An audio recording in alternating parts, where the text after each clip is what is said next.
They are readying for another round of talks here, but how confident are you that we can get a definitive end to this war in the coming days, Serrano? Thanks for having me, Kumana. Not that confident. If we think about how long it took, if you cast your mind back to the 2010s when the first nuclear deal was negotiated, it took years to negotiate in the absence of hostility and in the more international environment, if you want. We're not there yet. So there is some pressure. The deadline looming of the end of the ceasefire, but there are the issues that need to be resolved and the trade-offs that need to be had between the U.S. and Iran to get to a comprehensive. So this is Bloomberg 1130. I'm on my Deshibo GA 490 antenna outdoors. What is remarkable of the mlite 880 is the noise reduction. I have to say, of all the noise reduction, I have I've got, I think, 4 radios that have noise reduction.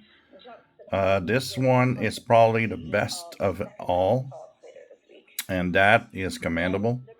I know you guys have been waiting for a full review video, and the reason it's been taking a long time is I'm going through all the menus and all the settings to not, say anything that would be wrong because of setting that's not right and so on.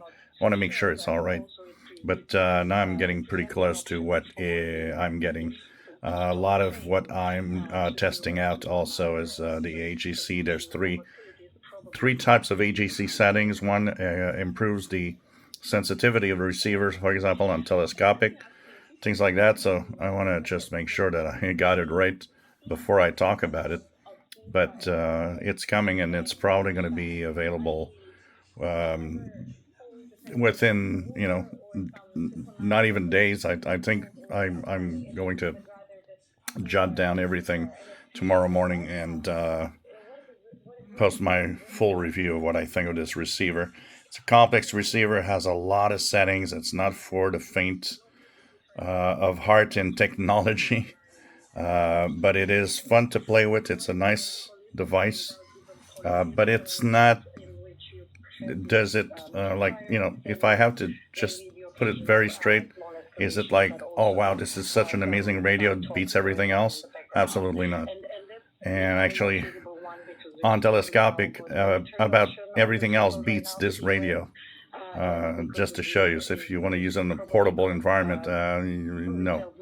If you put it on an external antenna, that changes everything. It becomes a very interesting radio. It reminds me a little bit of the ATS 909 from St. Gian.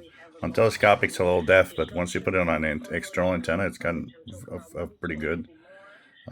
So things like that, it's an SDR, but it's not an SDR, and I'll explain what I mean by that. It doesn't have a waterfall, so it only has the top part where you could see signals, 40 kilohertz ish.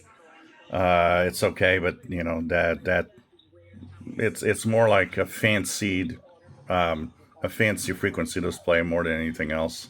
So there's a lot of little things like that for me doesn't put it at the top notch radios, definitely, but it's nice to play with. And if you like technology, you got the money. It's the kind of thing that you have fun with, and this is where I put it in that respect. But I will be being fair with the price that it costs, what I think about it in my review, that's for sure.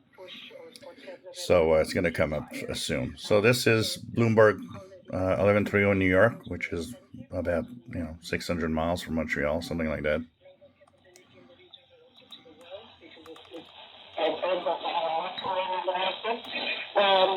But also, the question, the interesting sort of test will be, and maybe this is